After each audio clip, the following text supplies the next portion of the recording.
Before we start, here's something you need to know.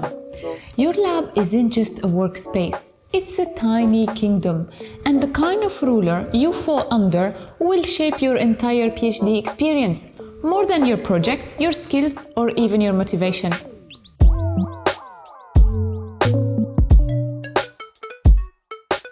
Hi everyone, and welcome back to Confessions of a PhD Survivor. Your stop for the true lab life, minus the sugarcoating. I'm Lama, and today we are tackling a topic that shapes the way you experience research. Ever wonder why some labs feel like well-oiled machines while others are stuck in chaos? Why some labs feel like supportive families and others more like medieval kingdoms?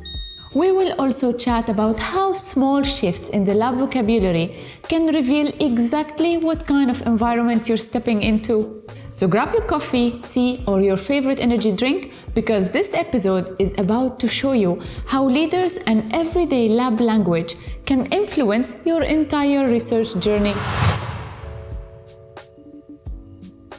In fact, after 5.5 years in the lab, I can tell you I haven't met a single leader who checks all the boxes. Not yet anyway. Sadly, in academia, we often assume the highest ranked person is the leader. But let's be honest, having a PhD after your name doesn't automatically make you the next Captain America of the research world. True leadership is a magical combination of natural skills, but more importantly, acquired skills. So let's talk about 4 common leader characters you might meet in the lab. Number 1, the wing clipper. You might know this one by another name. The one with whom it's either his or her way or the highway. They are big on authority, keep a tight grip on everything, and fear letting you make your own choices.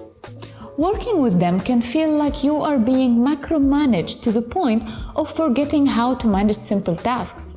It's suffocating and definitely not the recipe for growth.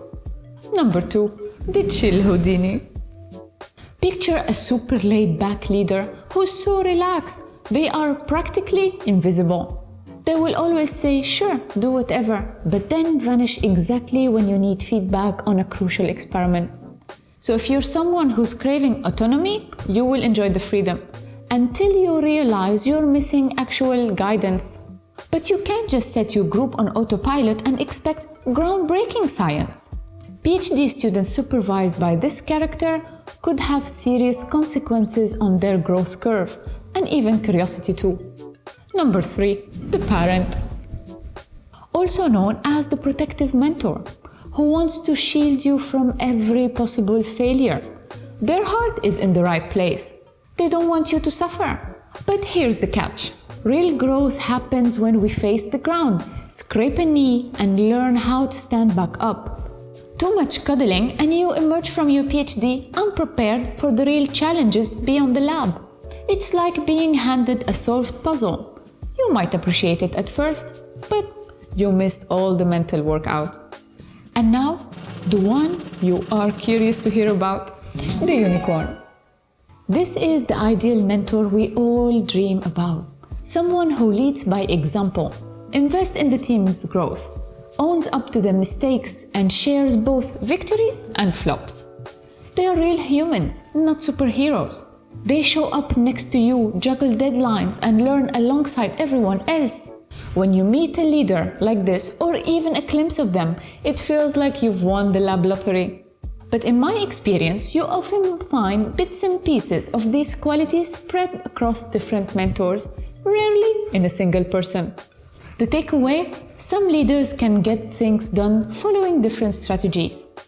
But the most important question is, are they triggering genuine motivation, innovation, or growth in their team members? Don't worry, you can and you will survive with any PI character, really. The trick is not chasing a perfect best friend bond, but building a healthy working relationship. And for that, I'll tell you a few tricks. Set clear goals early. Even a Houdini will show up if there is a calendar invite. Show data, express your vision, and persist. Even a wing clipper respects results and ideas. Show responsibility and take initiatives. aren't losing their grip when they see you seek independence. And if you have found someone who's open, honest, and ready to grow with the team, bingo, that's a unicorn. We have met 4 distinct leadership types, and sometimes you can spot these personalities early, simply by tuning to the words people use in the lab. These everyday words can shape how we see ourselves, our work, and yes, even our value as researchers. But believe me, whether you say I work for Dr. X or I work with Dr. X can flip the entire vibe of your lab experience. One little preposition might be the difference between feeling like you are just another pair of hands or a teammate on a shared mission. If everyone around you keeps saying, I work for Dr. X, well, game over. You are trapped by the wing clipper. Meanwhile, a lab where people casually say, I am working with Professor X, set a whole different tone. That suggests collaboration, open dialogues, and maybe even a shot at meeting that work-in-progress unicorn we all secretly hope for.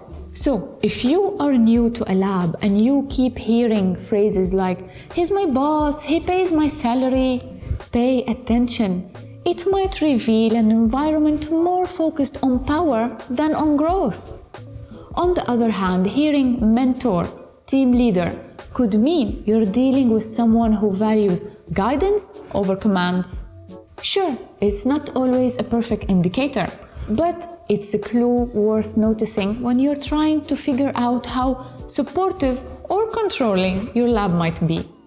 My message here is that language isn't just about grammar. It's about framing relationships and expectations.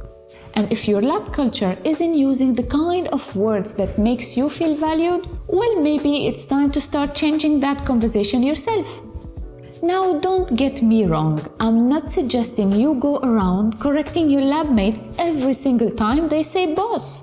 And let's face it, knowing your PI is a wing clipper doesn't automatically mean you can go into their office and say, hey, can you stop clipping my wings, please? So here's my mini challenge for you. Pay attention to your own language and see if it reflects the kind of lab culture you want to help creating. Look around you. Do you hear mentor or boss? Think of it like a mini social experiment. No lab coat required. And if you're feeling brave, maybe talk about it. Open conversations and try sprinkling in more collaborative language. Sometimes the easiest way to trigger a culture shift is changing how we talk about it. Alright, lab mates, let's wrap up episode 3 of Confessions of a PhD Survivor. Remember, the strongest leaders aren't always the loudest or the most decorated. They are the ones willing to grow alongside you.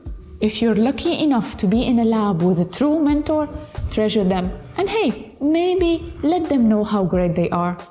If you're stuck somewhere that feels more a kingdom than a team, remember, your value isn't determined by your boss's mood or your position on the academic ladder. Great leadership can come from any level. Yes, any level. Even from a student who believes in kindness and collaboration. Thank you for tuning in and get ready for our next episode where we dive into part 1 of My Supervisor and I. Let's say I want to talk about it before the risk of him actually listening gets too high. Until then, keep an ear out for those toxic vocabulary, because it might uncover a lot. This is Lama signing off. Stay curious, stay kind, and never stop growing. See you on the next one.